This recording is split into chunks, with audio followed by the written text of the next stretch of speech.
Hey guys, and welcome back. This is the part of the program where we get into the program, where we show you how to design training programs, the specific programs that we provide in the portal, where you can actually go in and see some of the case studies and best practices that you can go ahead and download.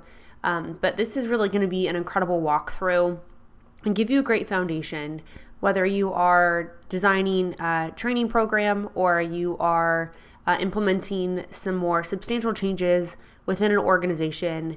In this video, you're going to learn exactly how to do just that. So here's what we're going to be going over. First, we're going to go over how change happens. So why is it within an organization that sometimes things actually get accepted and moved on? And then why is it that other things fall into the purgatory of meetings and lack of decisions? So we're going to break down how decisions are made inside of an organization and give you a mindset in how you can be successful. Secondly, we're going to go over how to build a great program. What are the elements? What are the best practices? What's the mindset that you need to have? And that's true whether or not you are coming in and doing a single training, or you are creating an entire training program, or you are delivering, a programmatic solution like an onboarding program, etc. And then we're going to go over how do you actually implement the program itself. So we're going to go over each of the main programs that we give you outlines to and share with you some of the best practices to do each of them. So how is it that change happens in your organization, and why is it that some changes happen faster than others? Now, there are a ton of excuses that people have about why things don't happen or why they do happen. And so I wanted to kind of show you a funny little cartoon that I think really captures why change doesn't happen. I thought it was kind of funny. So here's these two guys, and they've got, their little picket line going on, and one says, yes to innovation, like we want to, everything to move forward and all of that. And then this other guy says no to change, and then underneath it says we only have two demands. Why don't people just give us what we want? And I think most organizations, frankly, I think most people are in this dichotomy of wanting to be innovative and wanting to be on the forefront of change and wanting to be open to change. If I had, $1 for every time a client or someone we were working with say, we're really innovative, and then you get in there and it's very clear that no one likes when change happens, or, that when there's something that comes unexpectedly where they feel a lack of control, it's pretty clear pretty quickly that they don't actually like change, and they're just kind of saying that they like change. So that way they, feel like they're, being more innovative. So keep that in mind, that kind of human behavior is to resist change, but human behavior is also to aspire to change. So when you're implementing a program, you're going to have to balance out, on one side, the extreme desire for an organization to change, to innovate and become better, but on the other side, the extreme desire for individuals to maintain control and really support the status quo. So here are kind of the basic stages of how change happens. And, people can kind of get off of this, little runaway train anytime that they want, anytime they feel like they've made a decision. But I think it's kind of helpful for you to look at, where people kind of come in and maybe there's a new idea. And so they're in the pre-contemplation phase. So they're, not thinking too much about it. So say, someone were to come up to you and, introduce a new way of eating. And so you're like, oh, I'm not really sure. That sounds a little funny. That's kind of new to me. And then, you kind of go to the grocery store, and then maybe, everything is out about this like new diet and everyone's doing it. So you've got maybe some social proof that, there's some acceptance there. And so maybe you kind of start to consider it more. And so you're thinking about how it affects your lifestyle, whether or not you can do it, whether you can afford it. That's the contemplation phase of you seriously considering it. The determination phase is kind of when that decision happens. And the real kind of power is that line between the determination and the action part of this little cycle, is because lots of people will determine to make a change. And I think kind of health and wellness is probably the easiest way to go about it. Is we all, this is how I should eat for my body type, or this is the type of exercise that I feel really good doing and can actually sustain. I think all of us kind of know. So there's that determination, but what gets lost between determination and action is a whole lot of excuses, is a lot of willpower and a lot of focus that a lot of people lack. And even the most well-intentioned approaches, I think, can oftentimes fall away. And I know I'm using excuses of or examples of, weight loss, et cetera. It's just kind of easy to make that connection point, but we see it in businesses all of the time where, say, the pre-contemplation phase is, they're considering that they have a retention problem. And so they've seen it. And, maybe it's something that they've commented on, or they're what I call professional complainers, where they're, really just extremely gifted at being able to pick apart the problem and give their opinion on it, but they don't actually think that much about it. So then there's the contemplation phase, where it's usually taking some insight, maybe some research. So maybe they look at a TED Talk, or read a couple articles online, or pick up a book, or do some Googling. So this is kind of where intention takes hold, and people actually start to look for a solution. Now, I can tell you sometimes people just get lost in this, is they just love the research phase of making a decision, because they need to have all the information they possibly can. And those are people that are difficult to work with. We found actually the higher the person is at the company, the less time they're spending on contemplation, the more action-oriented they are. They want all the information that they can, but they also know over information is just as dangerous as being underinformed.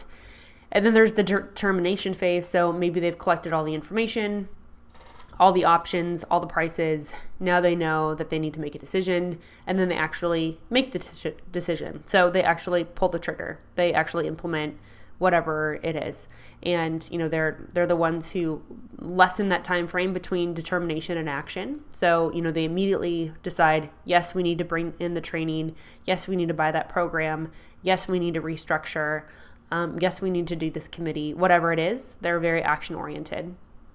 And then oftentimes people will jump off at that point, but sometimes there's a relapse where they're going back into the decision-making cycle, and then there's like the maintenance side of it, of just making sure that decision is actually followed through on. So here's a quick, step-by-step structure of how you actually bring change inside of an organization. So the first is identify the primary need. So a primary need is different than a secondary need. So maybe their primary need is usually attached to some sort of financial part. So maybe their primary need is to reduce how much money they're spending on lost talent. And so they've been able to quantify it, or maybe, frankly, they probably haven't, because most folks don't. But they know that there's a problem. You then can identify the primary need of how much it's costing them, and then you can actually quantify it for them.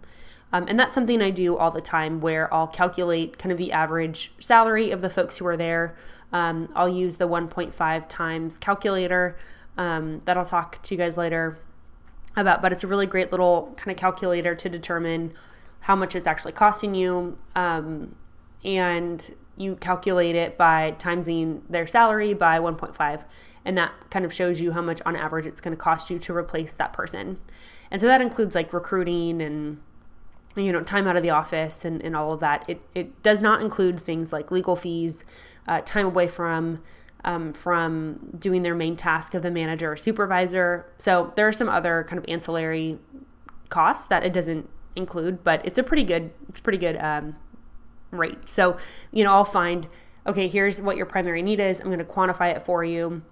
And then that actually helps me sell my price if you're charging, or just even the program itself, to say, if it's costing you $45,000, say the person's making $45,000, it could cost them up to, $67,000 for you to lose them. And so if I were to sit down and say, hey, manager, boss, or owner, it's costing you over $60,000 for you to lose this person. If I were to say, you're definitely going to lose $60,000 in the next year, you would do anything to not lose that $60,000. Correct? So, communicating in ways that they understand. So primary needs tend to be financial. The secondary needs tend to be things like having a better culture, people enjoying their work, kind of the happiness factor, which is less quantifiable and more qualifiable. So it's also extremely important. And I would say, depending on who you're talking to in their role, their primary and secondary needs might be different. I mean, if they're not really concerned with how much money they're losing, going after their secondary need may be how much it's costing, and their primary need may be they have more time in their day to get their work done and they're not exhausted when they get home. So, listen to the primary and secondary need of the individual who you're talking to, and that's really going to help you get that buy-in. The third step is to identify how you can uniquely help. And you'll notice that I start with the need and then talk about the solution. That's very different than how a lot of folks go about training and just frankly consulting. A lot of times people kind of start with, here's what I have to offer, and, does it fit with you? And that's just not a good way of going about it. So I want to know all of their needs first, so that way I can direct them to a specific product or another kind of partner that I could, direct them towards.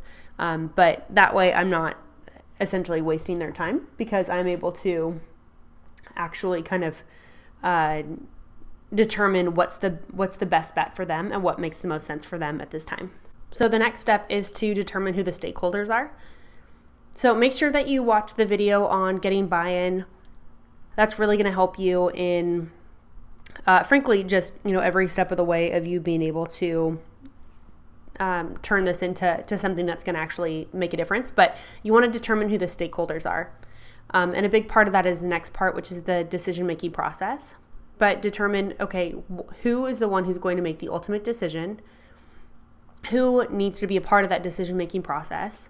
Who needs what information? And how am I going to get that information to them?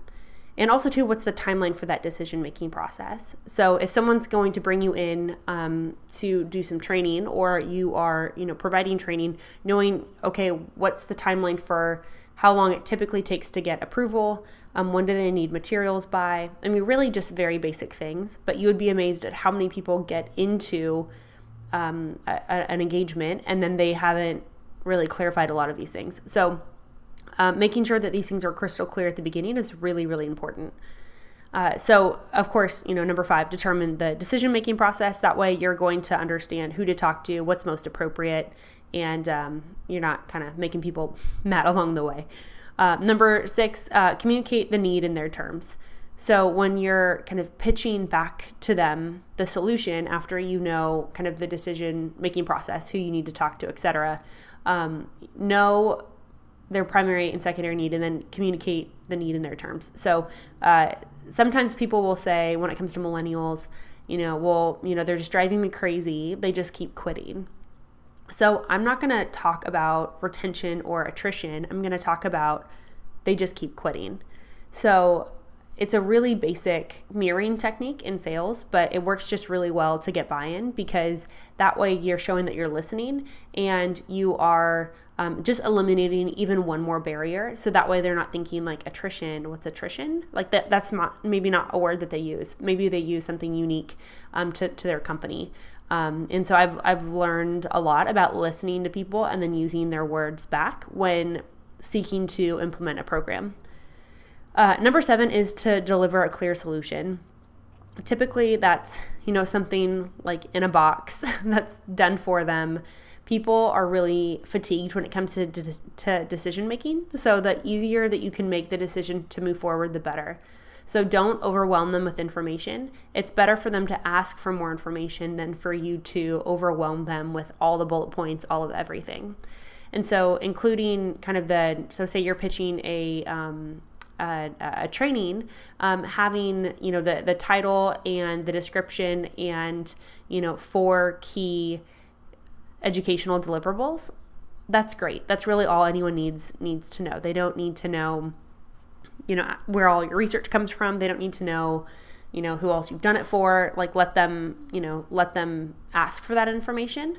So that way you are respecting both your times. But I think the key thing is to deliver something that's clear and easy to communicate. And also too, I'd like to ask what other structure that they do and how this fits inside of their structure, which we'll talk about in a moment. So don't reinvent the wheel. If they have a training portal, if they have a training day, if they have a workshop once a week or lunch and learn, find out what the model is, because it's a lot easier to fit your training inside of their model versus you trying to create a new model. And so then you want to determine the outcomes, learn what their expectations are for you, and, create a timeline for when you're going to implement it and when. So now we get to talk about how do you actually build a great program? What are the elements that actually go into it? So there are kind of 3 main or most popular ways of providing training. The first is kind of the most obvious, and that's in person. So that's a classroom style training. So maybe you'll have about 15 people. That's what I've learned is a really great number, up to, maybe 50. You can, of course, do a much larger group if you're doing more of a keynote or a workshop, can have, up to 75 or 100 people. But making sure that you're aware of how large the group is before you go in, so that way you know how you can structure your interactive materials. That's going to be really important.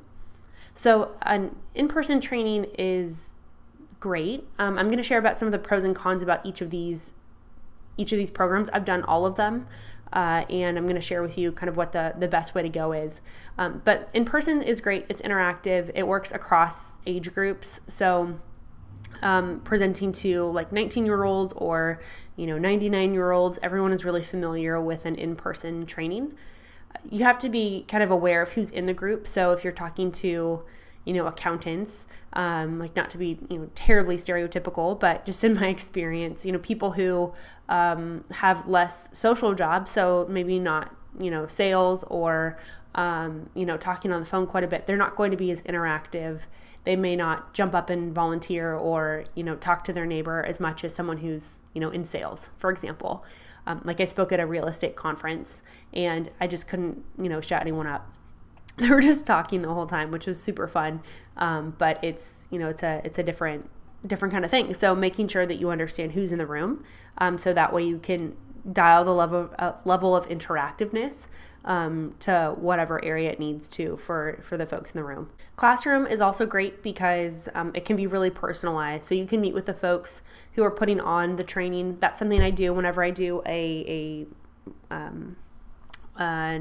in-person training or a keynote. I'll talk to some of the people who are going to be in the room, maybe some of the board members, maybe some of the employees, because I want to learn the biggest challenges that they're facing and, again, use the language that they're using. So classroom can be extremely personalized. You can see the people in front of you, so you can adjust it accordingly. So, say it needs to be more interactive or less interactive, or you need to take a break, whatever it is. That's really a benefit of the classroom style. The challenge is it's not scalable. It really is money for minutes. So if you are going in and doing a series of training, that's training on that you're you're doing. You're taking your time out to travel, to set up the presentation, all of that. And there's really no way to measure engagement. They may send out a survey afterwards, which frankly are just not helpful at all. The best thing that you can get from a survey is to be asked to come back. So that's really the most important thing that you could do, is that people say, I love him, I love her, bring them back. But for the most part, there's really no way to measure their learning or their engagement with the content. There's, of course, the online version of training, which everyone knows more as a webinar based.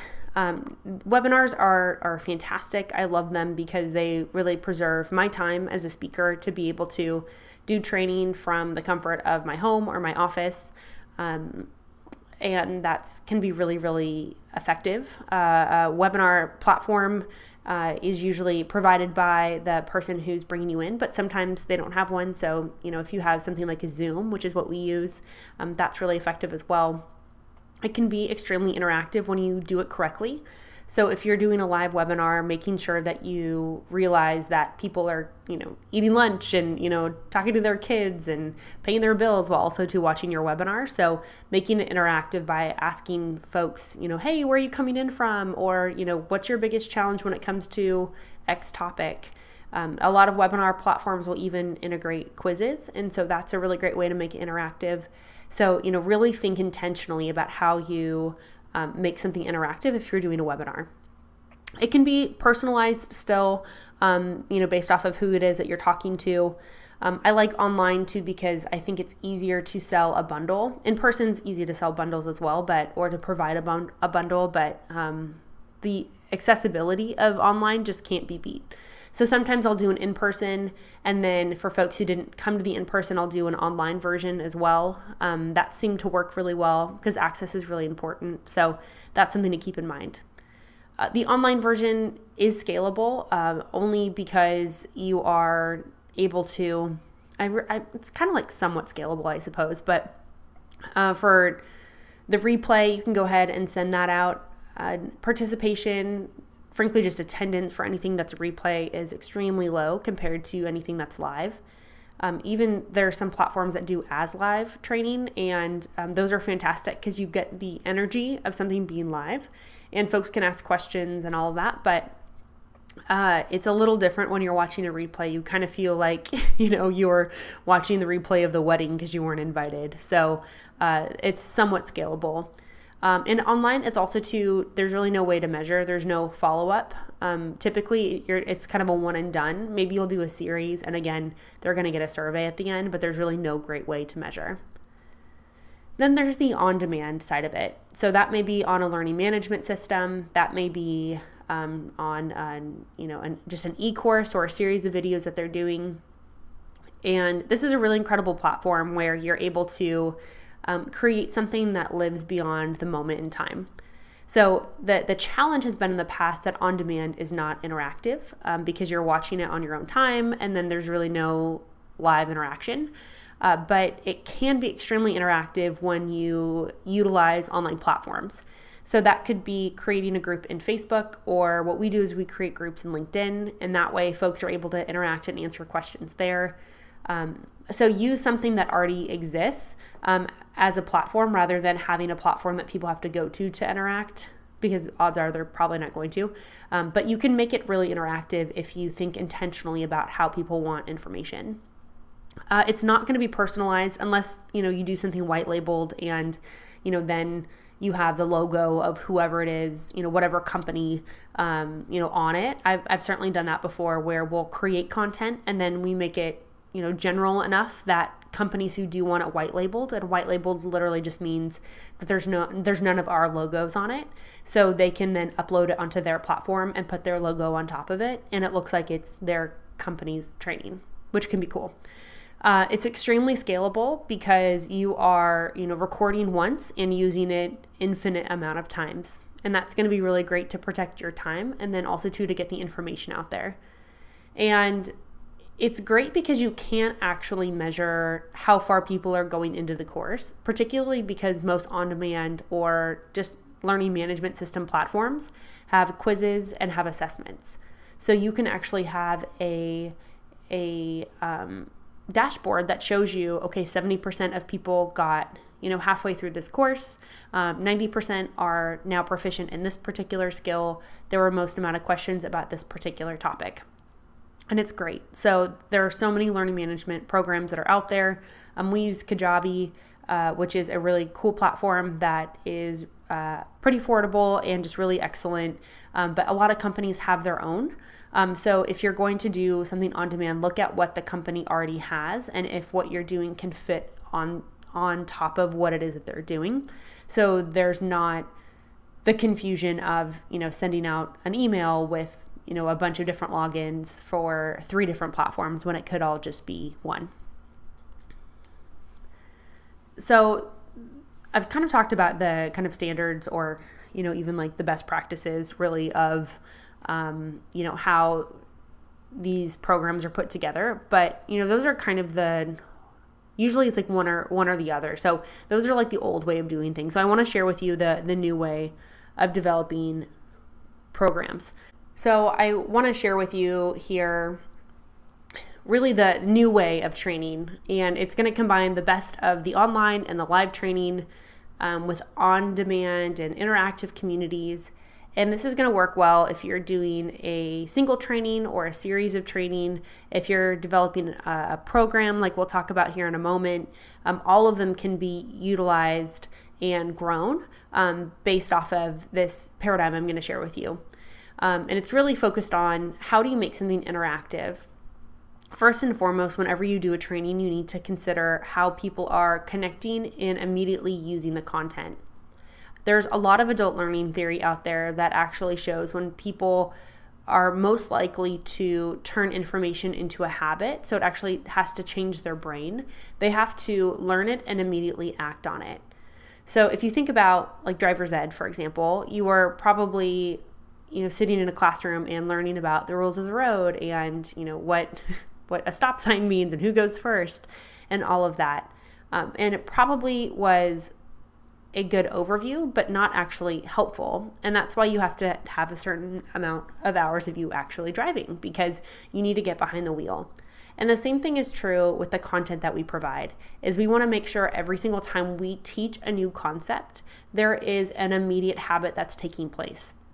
And so you can do that in person by having someone immediately apply the information, or you can do that online by having them interact with content, answer questions, or design something themselves. So you really want to make sure it's as interactive as possible.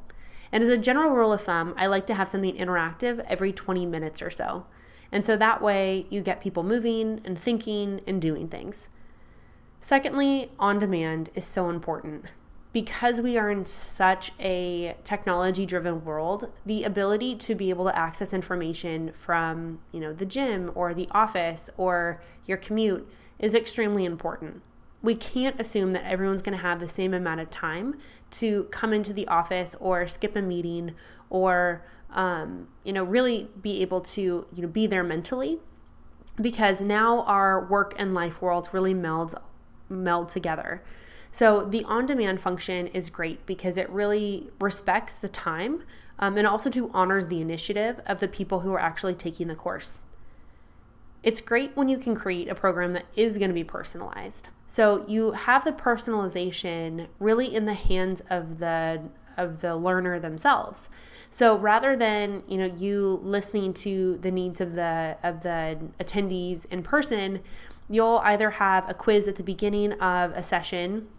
So use something like SurveyMonkey or Google Forms to collect information about the biggest challenges that attendees are facing and include that in the content. Or you can even have, quizzes and assessments throughout the training itself and, use that as something that's interactive to answer questions on. The personalization also too happens because you can have a number of courses kind of in the ideal way of training where the employee, for example, is able to choose their own training path. And that way it gives them buy-in rather than them feeling like they're being indoctrinated. They feel like, wow, I actually really want to get this particular skill or get to this particular level. And so I am going to intentionally take these courses. So that's why personalization is really important.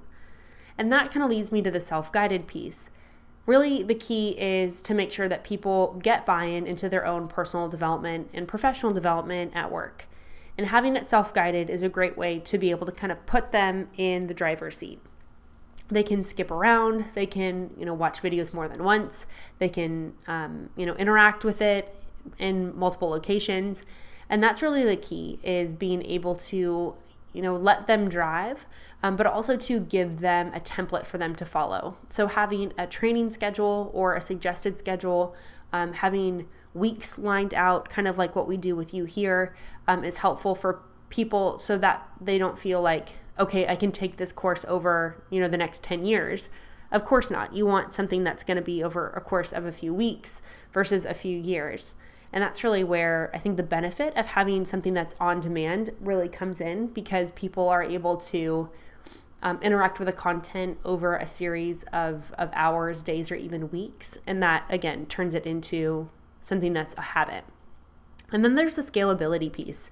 That's going to honor the investment of the employer. It's also going to honor the investment of you as well. So that way you can really make sure that you're touching as many people as possible and not just focusing your content on the group of people who are in front of you. And of course, there's the measurability, especially in a world where we absolutely love data. I love data. I'm sure you love data too. And because of that, we want to make sure that we're able to prove that there's a return on investment, whether it's, our company and the investment that they made in this training, or the investment that they're making of time, or whatever it is. So if you have some way to measure the transformation that people are experiencing before and after your program, it really helps to solidify and I think justify what it is that you've been working so hard on. So here are the elements of a great training program. So the first is structured flexibility. Now that may sound like an oxymoron, but let me explain. Having structured flexibility is really important. So that way there is a structure, but there's enough room in there for the flexibility of either the company or yourself or the person going through the program to bring in some personalization. So you don't want it just to be so free-flowing that no one has any idea about what's next. It's kind of like having a GPS. So the GPS is giving you where you need to go, but maybe you need to stop off to get gas, or maybe you're hungry, so you decide to go get a snack somewhere. You're still on the same path, you just might be taking a little bit longer or experiencing things at different paces as others, but you still have a clear direction of where you need to go. The program also needs to be proven and supported.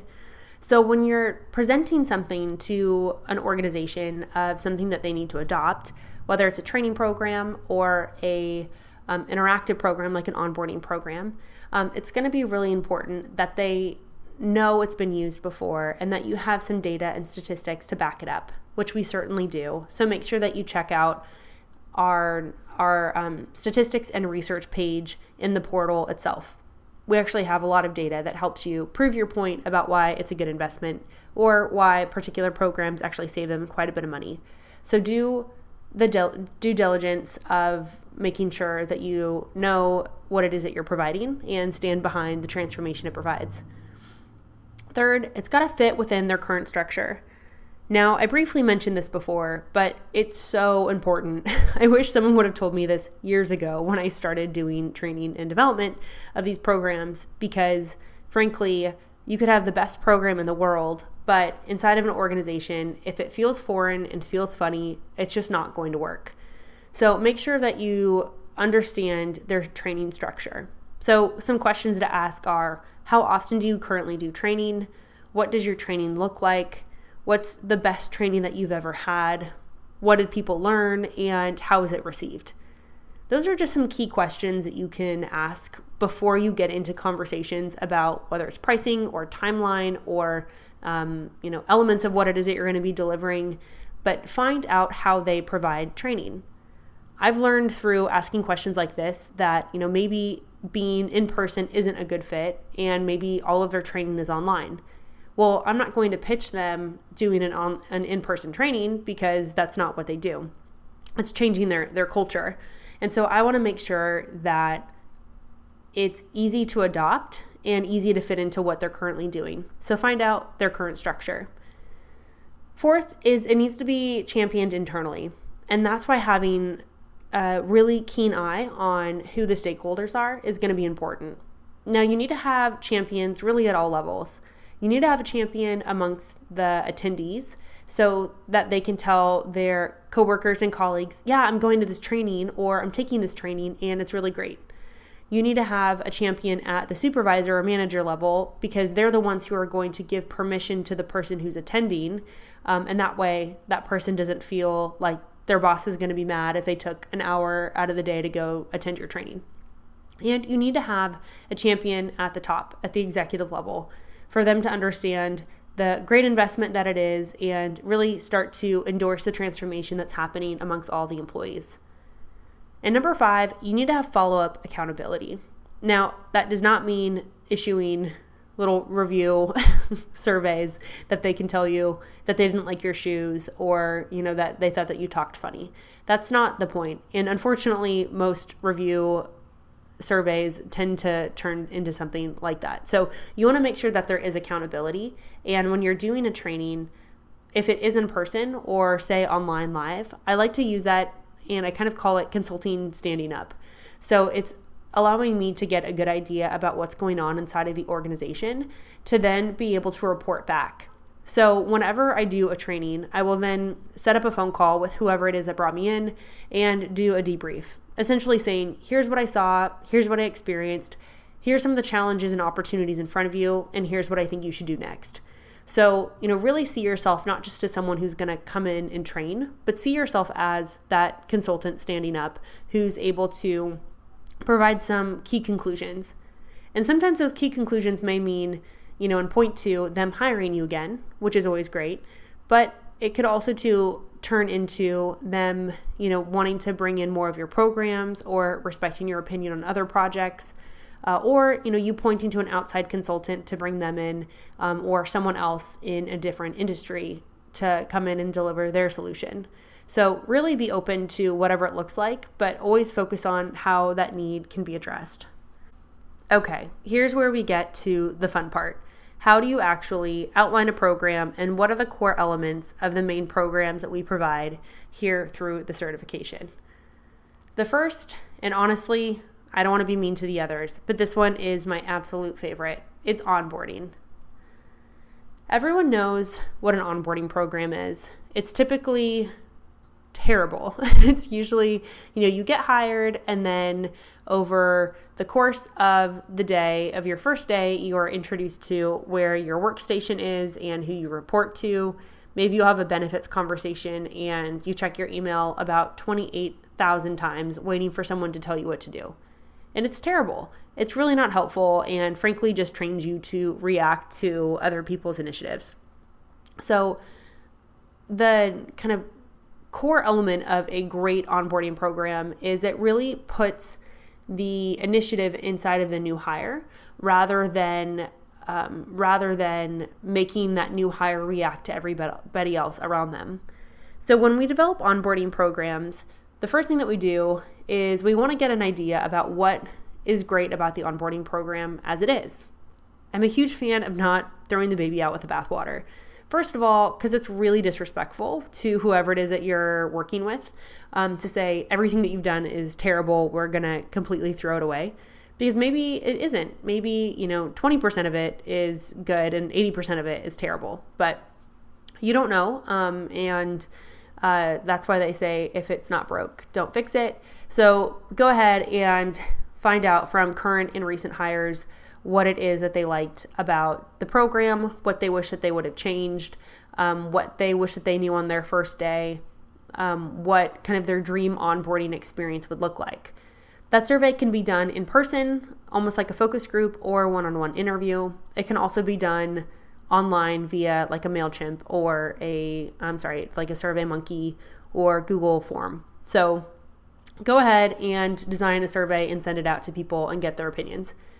The same thing is true of the hiring managers. So whenever I do an onboarding program, I want to hear from them how they like the current onboarding structure. what's worked for them, what doesn't, what they would like to have improved, what makes their life easier. So that's really what I want to know, is the functionality of how people are actually hired, what usability they need, what scalability is helpful, how much time do they currently spend on the onboarding process, and what their ideal onboarding procedure would look like. Then you want to have some sort of integration of technology or self-directed learning. So if you can be high tech and get a learning management system, having an onboarding program that's totally online is ideal. And that way it's a series of videos for them to follow along, to learn more about the company itself, to learn about the structure of the company, to learn about the benefits, to learn about their role. Everything can be done online. But if they don't have that, then there are a number of other platforms, YouTube included, that you can actually create some great video content.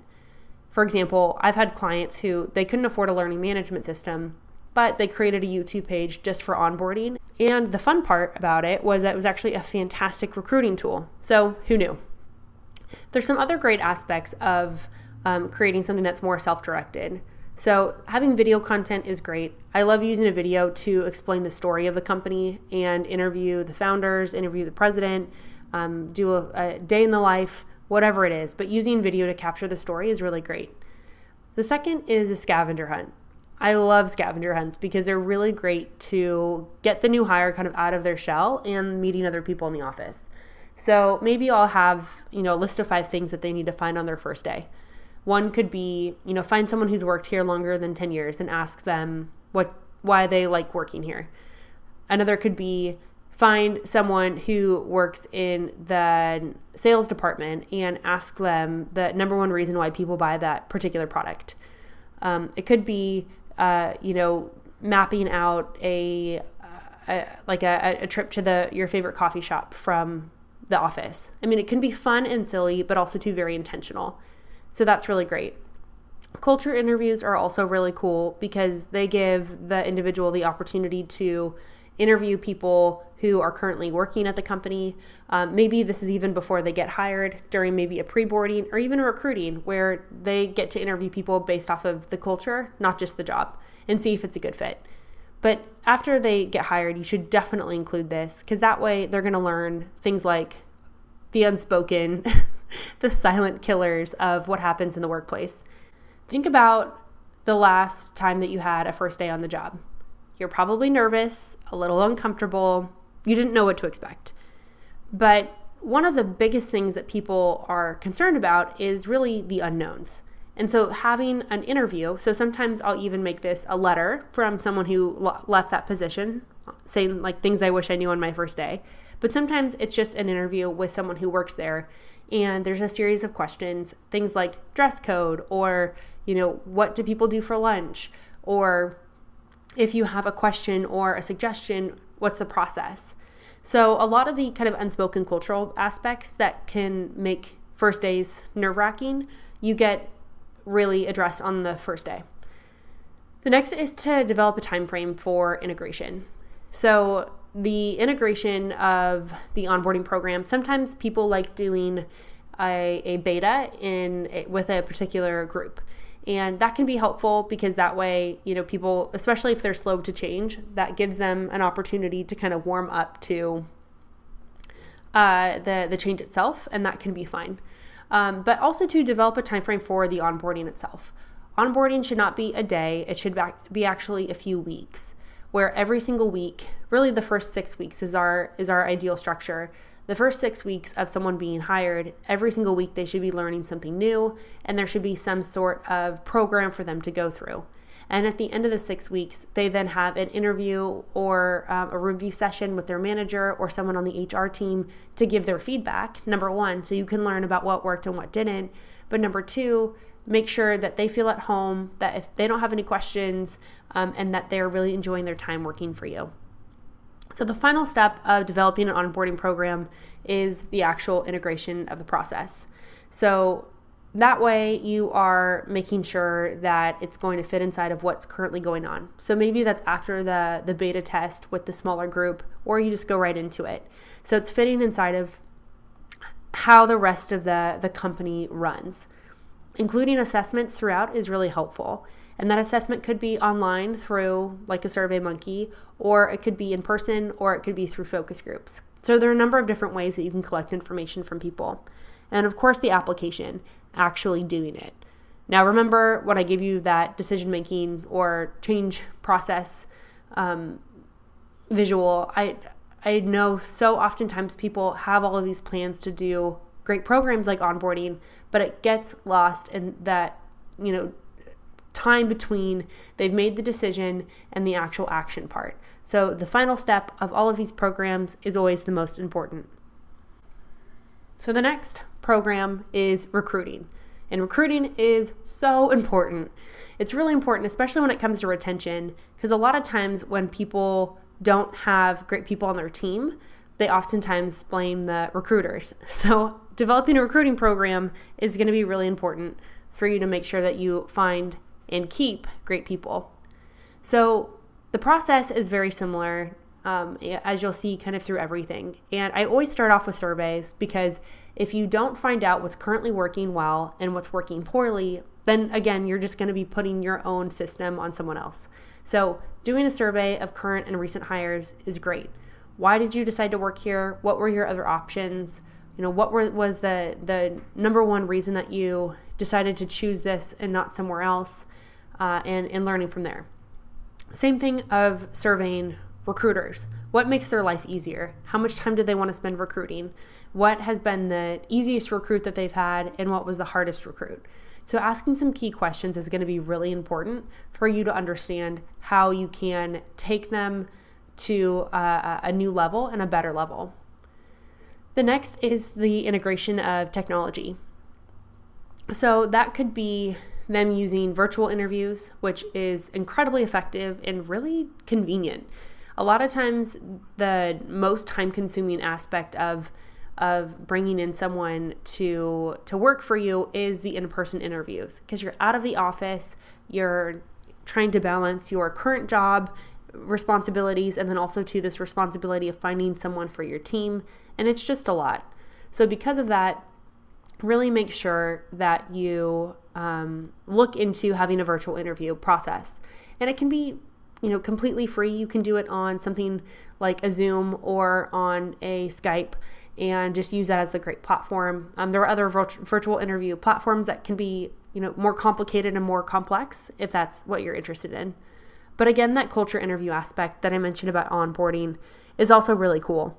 And the culture interview can be done live in person, or it can be done via video, where you go around and you interview people on video about what their experience has been like at the company itself. Why do they choose this company? What do they like about it? What's the best part? What surprised them? So getting some of their input, because just like you wouldn't go to a new restaurant without looking at whether they have good reviews or not, you're not going to go and work for a company just unless there's some outside validation as well. So preemptively provide that outside validation for whoever it is that's looking to join your team. Next is to roll out the interview questions. Now, most of the time, people have a very strict approach to what kind of questions that they ask. And a lot of times those questions are really so canned that even the interviewee knows exactly what's happening. Like, they know you're going to ask, what are your strengths and what are your weaknesses? And it's been used so many times that everyone knows it's going to happen, and everyone just lies, and it's not helpful. So having interview questions that are more interactive, that tell me of a time where you were actually able to do this, is really effective as well.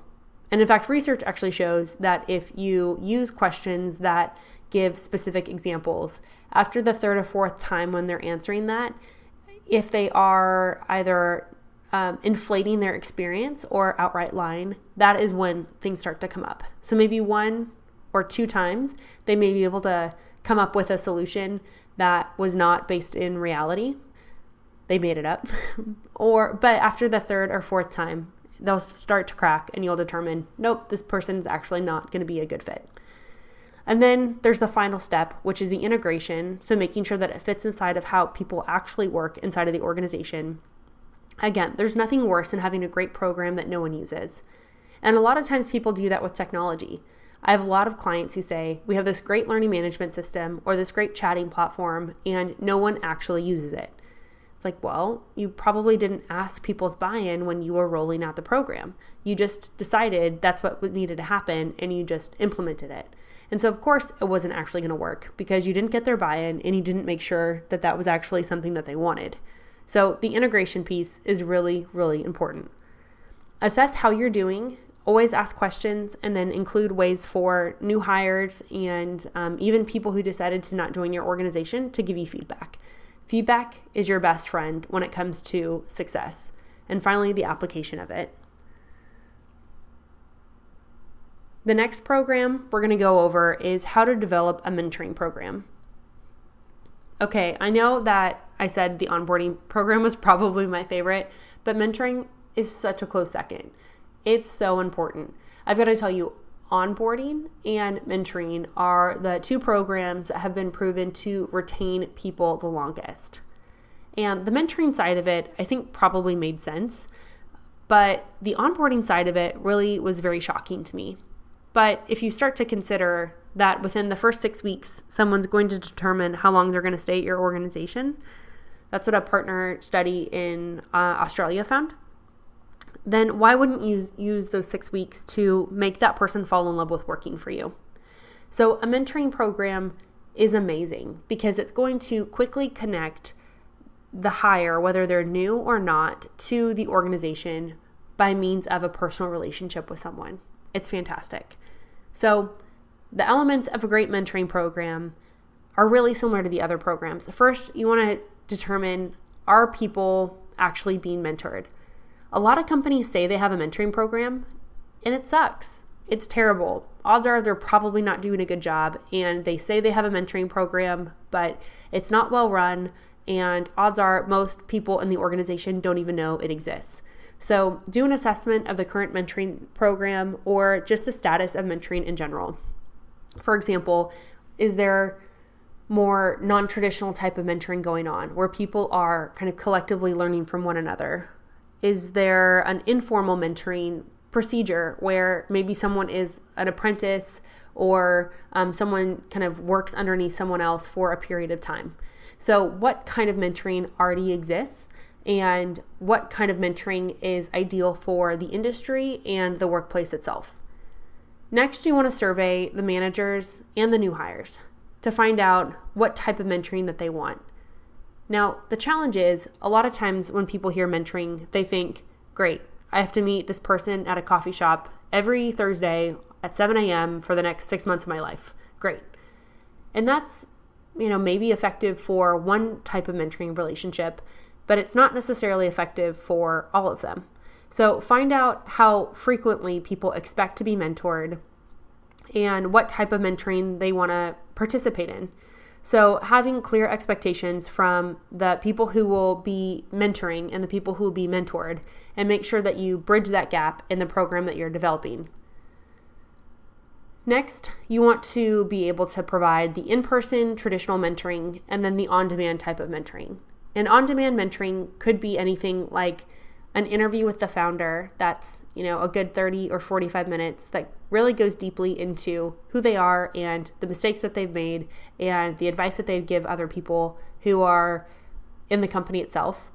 Or it could be a series of TED Talks. It could be a series of podcasts. It could be an interview with someone in a different industry.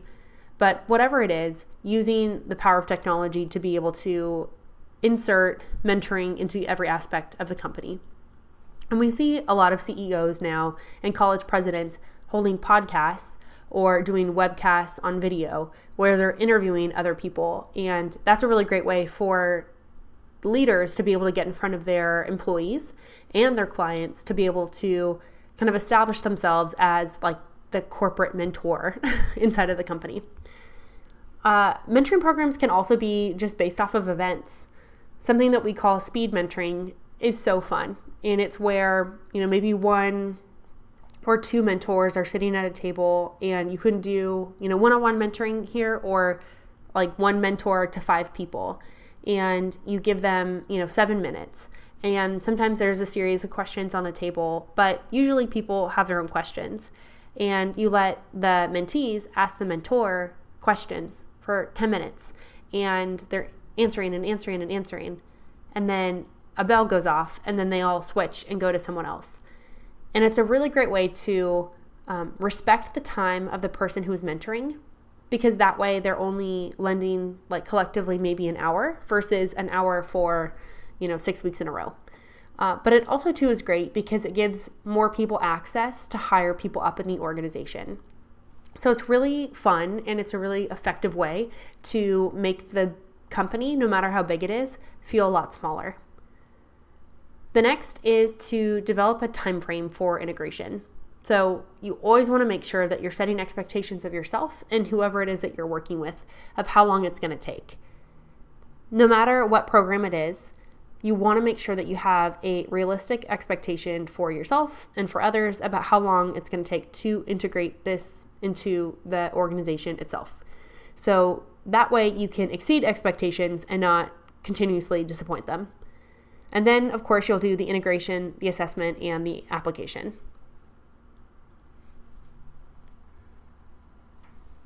All right, the final program here is the generational ERG. And ERG, if you don't know, stands for Employee Resource Group. ERGs have been really popular in the last 5 years inside of HR because it's a great way for people who enjoy the same things or want to, spend time doing the same things can get together. It's kind of like a campus club back in high school or college, but inside of a company itself. Now, generational ERGs are great because sometimes they can just be millennial oriented. And so a lot of companies who want to, keep their young employees longer do these. So that way it's kind of like a young leader program where people can get together and they can, share learning objectives, and they can kind of experience, some of the same kind of fun things to do as young people at the company together.